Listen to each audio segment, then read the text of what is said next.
આજના જીવન મંત્ર સાથે એજ્યુ સફર પરિવાર વતી કુણાલ પંચાલના નમસ્કાર. એક યહૂદી હતો. તે તદ્દન અભણ હતો. દેવળમાં પ્રાયશ્ચિત માટે સમૂહ પ્રાર્થના થતી હતી.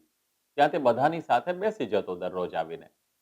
બધા લોકોએ સારા સારા શબ્દોથી પ્રાર્થના કરી, પરંતુ પેલા માણસને તો પ્રાર્થનાના શબ્દો આવડતા નહોતા. તેથી તેણે પોતાની ભાષાનો કક્કો બોલવાનું શરૂ કરી દીધું. એ બોલતા બોલતા ઈશ્વરને ભાવથી કહેવા લાગ્યો, હે પ્રભુ, મને તો પ્રાર્થના કે મંત્ર આવડતા નથી. આ કક્કાના અક્ષરોને ગોઠવીને તમે જ એની પ્રાર્થના બનાવી લેજો.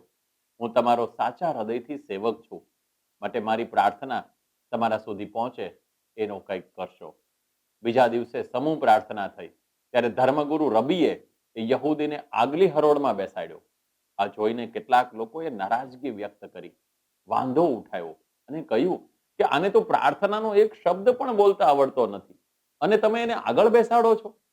ધર્મગુરુ રબીએ શાંતિથી ગદગદ સ્વરે તેને કહ્યું કે ભલે તેની પાસે પ્રાર્થનાના શબ્દો નથી, પરંતુ ભક્તિભાવ છલોછલ છે.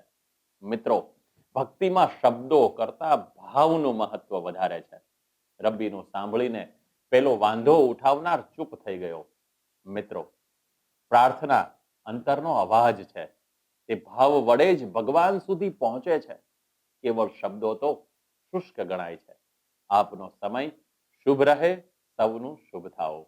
તો મિત્રો, આજનો આ જીવન મંત્ર આપને કેવો લાગ્યો અમને કોમેન્ટ બોક્સમાં જરૂરથી લખી આપશો. અને જો આપને વિડીયો પસંદ આવ્યો હોય તો લાઈક કરો, શેર કરો અને અમારી યુટ્યુબ ચેનલને સબસ્ક્રાઇબ કરવાનું ના ભૂલશો.